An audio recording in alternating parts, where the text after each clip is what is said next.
up, everybody? Long time no see, I know. It's been a long time because honestly, I wanted to make sure I had the right message for you guys. As I told you, like I said, I'll probably say this a lot throughout this YouTube ministry. I told y'all from the very first video I ever made on Instagram that I was not going to get on here and try to come up with something to say, but I was going to get on here with something to say. I thought for probably been a month on one message. I was really I couldn't tell if God wanted it to be a YouTube message or if He wanted to be the next message next time I say I'm behind a pulpit. Couldn't figure it out. I was like, Lord, I want to preach on YouTube. I said, but Lord, hold me back. If don't let me get on YouTube and get excited and jump ahead of you if this ain't what you want. If you want it to be a pulpit message, then keep me from putting it on YouTube. Give me something to put on YouTube. And I tried to figure it out. I was like, Lord, I want to preach that message. I really want to. And He wouldn't release me to do it. I said, okay. I said, Lord, if I can't do it on YouTube and it's supposed to be a pulpit message, I said, give me something on YouTube. Give me something on YouTube. But every time, and I'm pointing the blame back to me, I would find myself thinking, man, I'd love to preach that this week. I'd love to bring that on YouTube this week. Man, I really would. But I couldn't do it. Couldn't bring myself. I found myself being busy every weekend where I couldn't get to YouTube, where, I was just busy. Something was taking up my time to where I couldn't sit down and do this. And I look at it as that was God trying to say to me, hey, sorry, I'm going to try to fix that glare for y'all people. No, that don't make it better. I'll take that as God trying to say, hey, slow it down, calm down. I will give you a message. And today while I was working, and I thought, it's going to be another Saturday. I'm not going to get to do YouTube. I'm not going to get to do this. I'm not going to get to do that. But while I was working, a thought came to my mind. And I put it out on Twitter and I put it out on Facebook.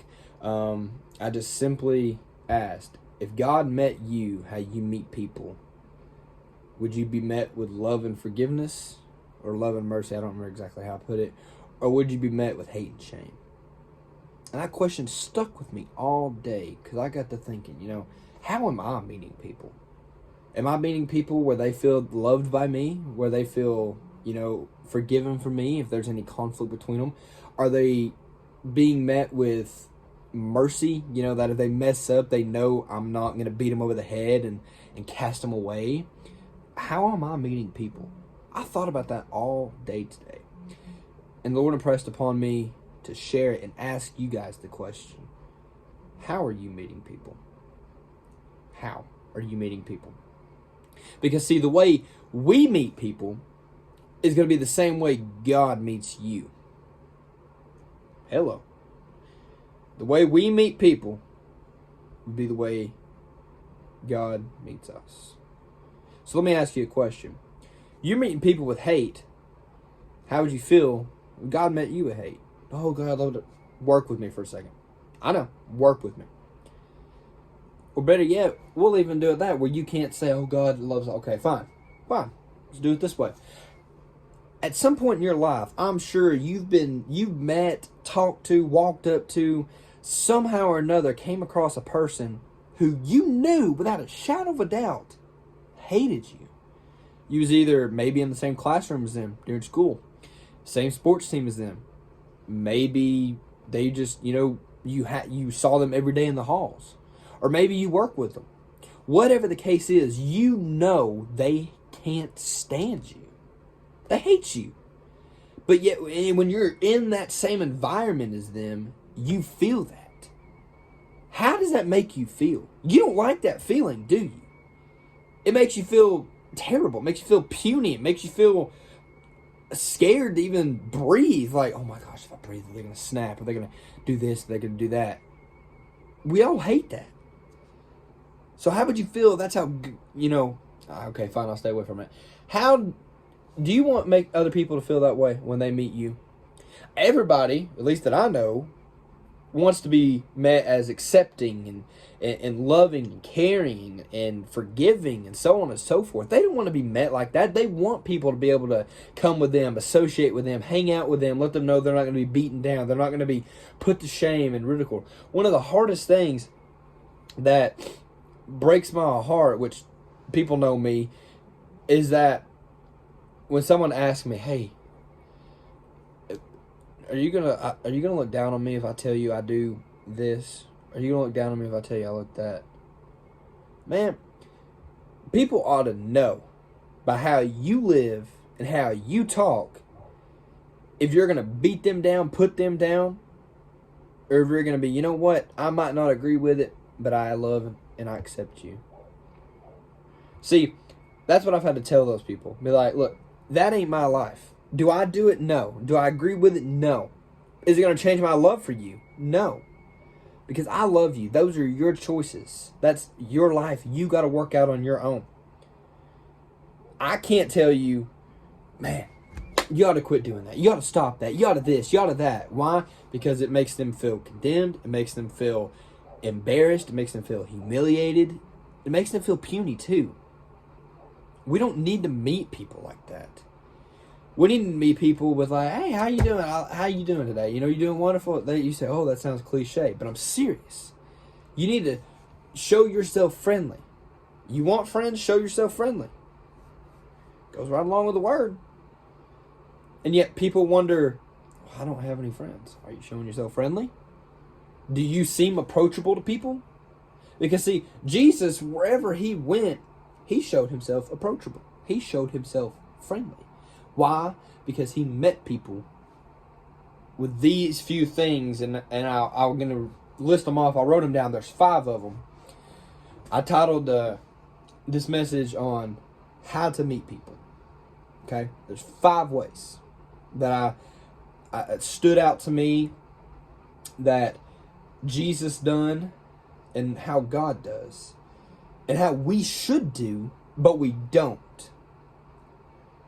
So here's the 5 things. Number 1, we need to meet people with love. Who wants to walk up to somebody where they feel hated? You're not going to make friends if you're constantly making people feel hated. You're not going to win souls if you make people feel hated. How do you know you pass from death unto life? Because you love. And if people ain't feeling that love, first of all, why would they want to be anything like you? If you're trying to win someone to Christ, but you've got hate in your heart, if you've got, okay, I'll just stay on that for a minute. If you just got hate in your heart, or if you're showing yourself hateful, why would they want to be anything like you? Why would they? Who wants to be hateful all the time? Who wants to be hated all the time? It goes both ways. Who wants to be? And like I said, if God met us how we meet people, how would that be? If you're meeting people with hate, can you imagine, and I know, just work with me for a second, can you imagine what your life would be like if God didn't show you love, if he showed you hate? Can you sit back and think where your life would be? Where you would be if you didn't have that love? The love that the Bible says there's no greater love than this, than a man to lay down his life for a friend. He laid down his life for you freely, not to mention.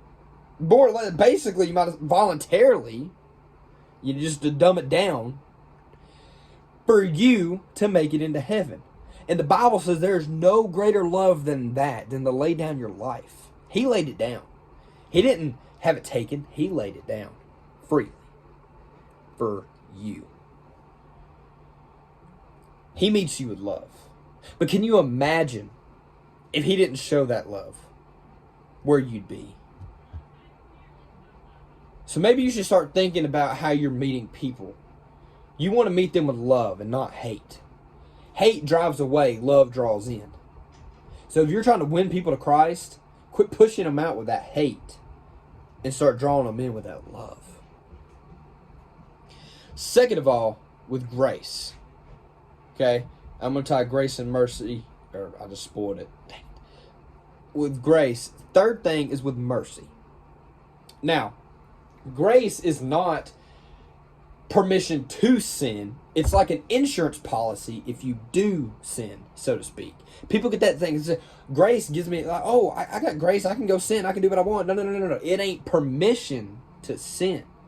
It's that insurance policy, so to speak, if you do. Just like if you get in a car accident. Or your insurance for your vehicle. That's not saying go get in a wreck, make yourself happy, wreck your car. It's not that's not what that's saying. It's saying, hey, this is here if you do wreck your car. Not for when you do, but if you do. See where that's tying in here? People get that so confused. They think once saved, always saved. I'm sorry, but that ain't it. If that's the case, grace would be a free pass to sin. But it ain't. Grace is not a free pass to sin. But I'm not going to get, that's a whole nother message for a whole nother time. Anyways, tie grace and mercy into it. Mercy is not being harsh. Is not inflicting cruel punishment on said person. Just like a judge in a courtroom, person commits a crime. They show mercy by either lessening the punishment or they let them walk freely. Man, see, many times I follow this one page on Facebook. I can't remember. This judge is so merciful. And countless times he is, and I know there's probably times he hasn't, but in these videos, man, he talks, rationalizes with them, and he says, for this reason, I'm going to let you off, or I'm going to toss it. See? Mercy. We need to meet people with that. Because, see, not everything can go unpunished. I get that, okay? And I'm a firm believer. And you can't let things go by just a slap on the wrist because nobody will learn from that. It's just like Christ. He's not going to always let you go. Just, okay, yeah, whatever. Yeah, cool. Sometimes we got to learn the hard way to learn the lesson. It's not always easy, and it's not exactly God's favorite thing to do. Okay? He wants things easy for us. He wants things simple. He wants us to learn the lesson easy. He wants us to do. That's why he says, then if you lack wisdom, let him ask, and he'll give it to you. He wants it easy. But yet, us as humans, and this isn't just in today's time, it's been all through the ages. We have made it difficult on ourselves because we think, that punishment wasn't so bad. I can do it again next time. And then the same situation comes around. That punishment wasn't that bad last time. I think I'll do it again because that punishment wasn't so bad. You'll never learn a lesson. You'll never learn it. That's why every time you mess up, mercy, you still have mercy. Don't get me wrong. Don't twist my words here. God will still show you that mercy. But at the same time, eventually you're going to have to learn why it's wrong to be doing what you're doing. So, see what I'm saying? So, when you meet people with mercy, you're saying, you know what? I know you, you didn't wave at me last week. I know you did. Okay? And yes, it did upset me. But you know what? It's okay. We're going to go on with it. I know maybe you just was thinking about so much. Maybe you had a bad day and your mind was just everywhere and you didn't even think about waving. Maybe meet people with mercy. That's how Jesus does. He met people with mercy when he walked this life. And God meets us with mercy. Can you imagine if that grace and mercy was not there? That mercy that helped you get saved. That mercy is the reason you got saved. Because if there was no mercy, we'd have been cast into hell the minute we committed that sin. Because there'd been no point. Like, what's the point of even discussing it? You messed up, you get your punishment, go to hell. See what I'm saying? And no, I didn't cuss there, people. Calm down. But that's what I'm saying. That mercy is like, yeah, you messed up, but you don't have to go to hell. You don't have to go. Come here. And then, God will work on you and talk with you. You see what I'm saying? Am I making any sense? I hope and pray that I am. I feel like that I am. Because I ask God that he would allow me to take my time and explain these steps to you. Okay? And throughout this, if you're confused or anything, you're needing to know more, by all means, you can message me on Facebook, Twitter, Instagram, Snapchat, text me. Whatever the case is, I will call, we can call, text, snap, whatever, and I'll answer any questions you got and explain them better if I possibly can. Okay? Now, on to the fourth step. These last two are very, very, probably harder than any of the other three. And you'll see why. Number 4. is without remembrance. What are you talking about? Like forgetting their name and meeting them almost as a new person? To a degree. Okay? Without remembrance is saying you don't remember the bad thing that they done to you once before. Whether they didn't wave at you and it just infuriated you so bad you didn't want to speak to them, but yet here you are in a situation where you're having to speak to them and you're like, man, I really want to bring up that time they didn't wave at me.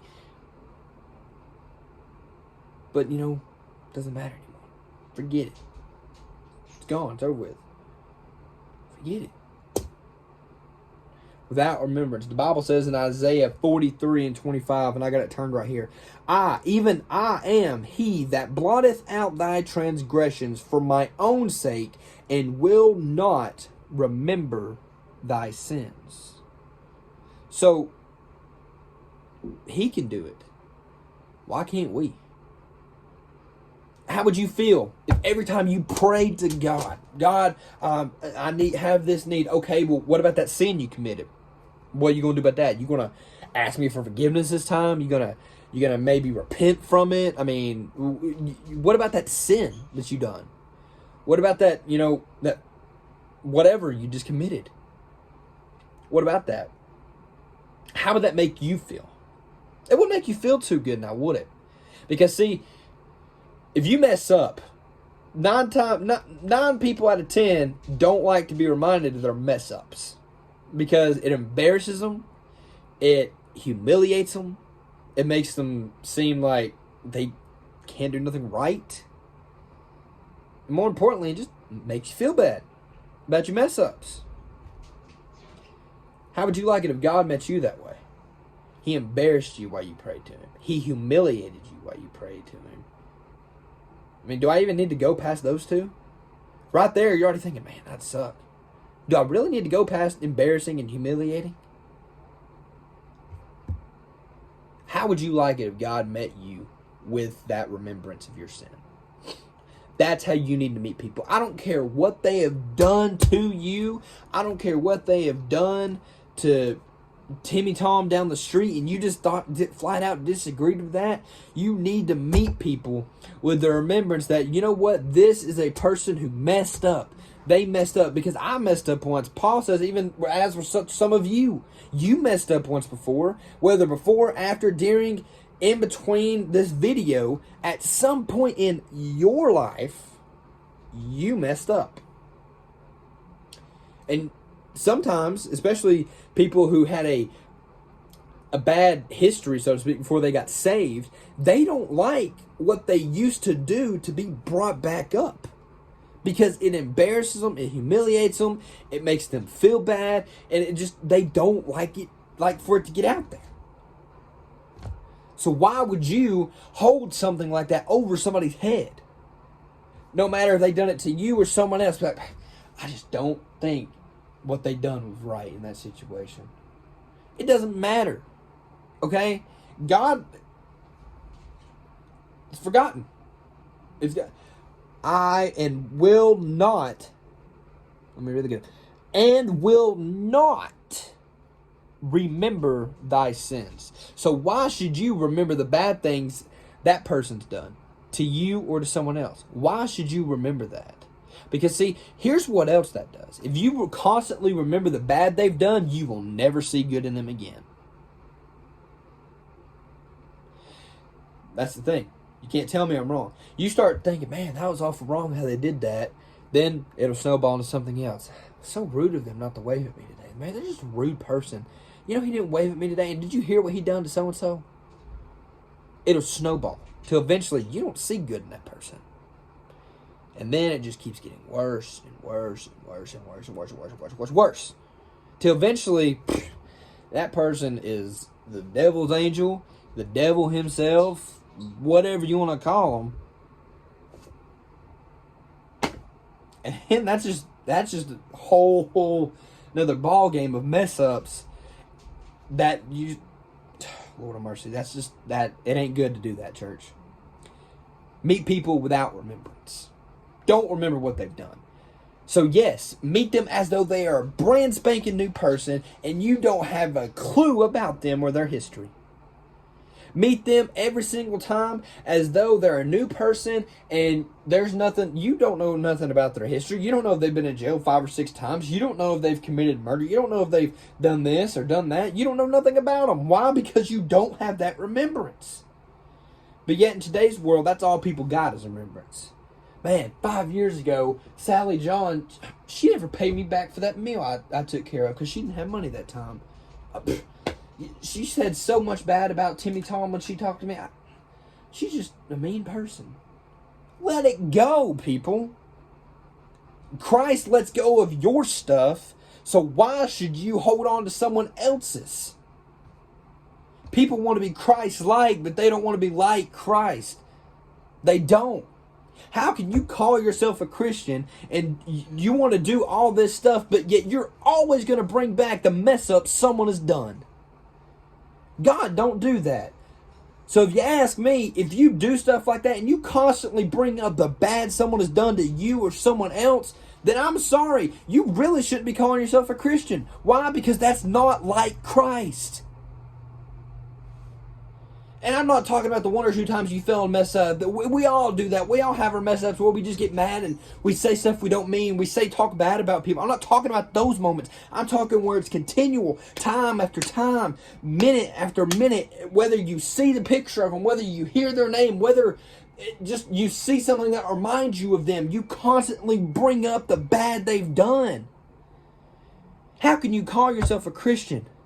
How? I'm just being real with you here. That's the thing that turns people away, is because Christians today are too busy pointing out the wrong people have done instead of saying, let me talk to you about a God who will forget what you've done.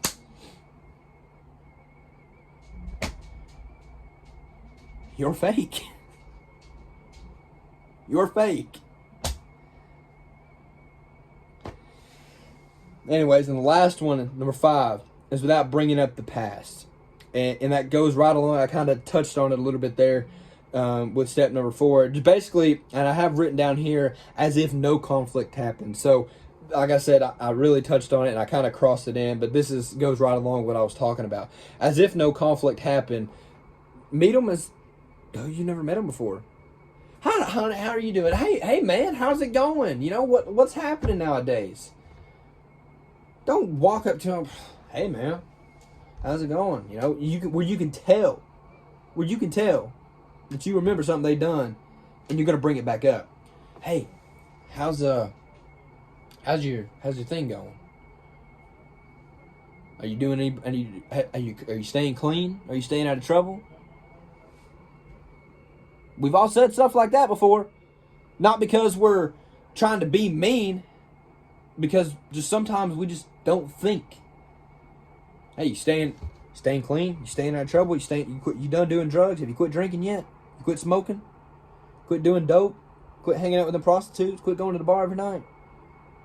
Meet them as though they're a new person.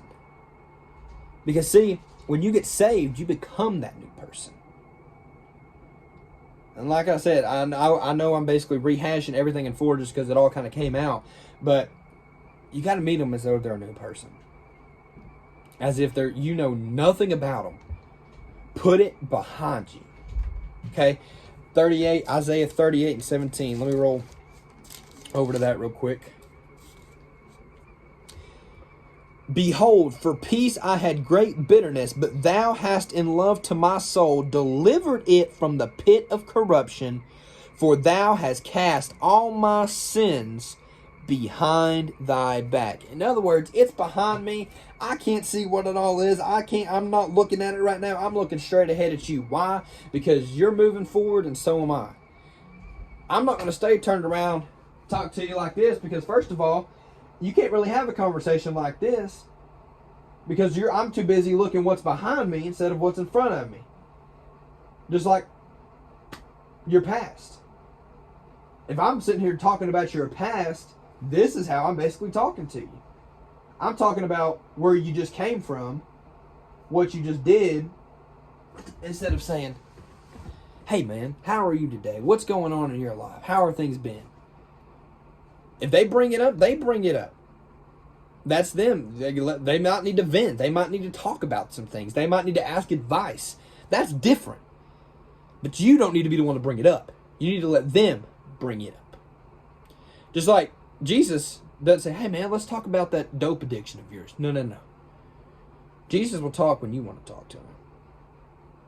You want to talk about that dope addiction to him? He'll sit and listen. But he's not going to say, hey, let's talk about that dope addiction. Huh? How you're a dope addict? He ain't going to do that. He ain't going to do that at all. That's what you need to be. I mean, hey, how are you? Oh, you wanna ask my advice on my dope addiction, on how I got cleared from it? Well, let me tell you about a man named Jesus. Or my drinking habits. You want my advice? Yeah, sure. Yeah, I picked up this Bible and I started reading about it, and I wanted to drink from this instead of drinking from the bottle. And I've never been thirsty since I started drinking this either. So if they bring it up to you, that's different. But you don't need to bring it up to them. With that being said, I'm just going to recap the 5 steps on how to meet people. Number 1 is with love. Number 2 is with grace. Number 3 is with mercy. Number 4 is without remembrance. And if you need a biblical reference, Isaiah 43:25. And number 5, without bringing up the past. Or basically, as if no conflict between you and that person, or a conflict period with that person, or that you know of about that person has happened. And a biblical reference with them, Isaiah 38:17. Meet people the way you want God to meet you.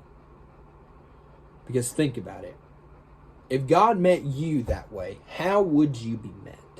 Where would you be now if God didn't meet you with love? If he didn't meet you with grace? If he didn't meet you with mercy? If he constantly brought up the wrong you had done and never, ever, ever forgot the conflicts you've been in with him or just people he knew? How would that make you feel? Start meeting people. I don't care what they've done. I don't care if they killed your brother. I don't care if they killed your mama. I don't care if they've done the absolute worst thing possible known to mankind to you or to someone you know and love. You're not supposed to meet them with hate about it, with no grace for it, with no mercy for it, with remembrance of it all the time, and constantly mentioning it. Don't need to meet people like that. So I encourage you, church, if you've been meeting somebody like that, you need to get it straight with them. Get things talked out with them. Get it under the blood. Get it even. Get it taken care of. Because you're running out of time, church, to get that taken care of before it's too late.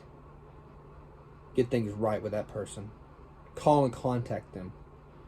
Or at least make the effort. Because here's the thing. If you make the effort and they don't do nothing about it, or they don't meet you with how God meets people, it's not on you no more. It's on them. They'll have to answer for that, not you. Because you've done all you can do to make things right. You can literally only do so much. And after that, it's out of your hands. Make that effort. If something happens with it, it happens with it. If nothing is, then you've done all you can do. It's not your problem anymore. It's theirs. And the problem doesn't rest with you, it rests with them. So with that being said, it's been kind of a longer video than usual, at least I think. No preaching announcements so far for me or Tanner. The PayPal link should be, hopefully, in the link in the description below. And if you don't know what that PayPal link is for, watch the video before this one that I made just a few days before this one to understand that. Other than that, don't believe there's any other announcements. Like and share, comment this video. Help people, meet people more like Christ meets people. Because this world needs more of God's love shown when meeting people than the hate that's in it now. But I love all y'all. Thank y'all so much for watching. Thank you all the ones who share, comment, give me feedback on it. I thank y'all so much. You're a help to this ministry. And I God bless you. Thank you so much for that. And no announcements, nothing else to be said. hopefully I'll see y'all again soon. Love y'all. God bless.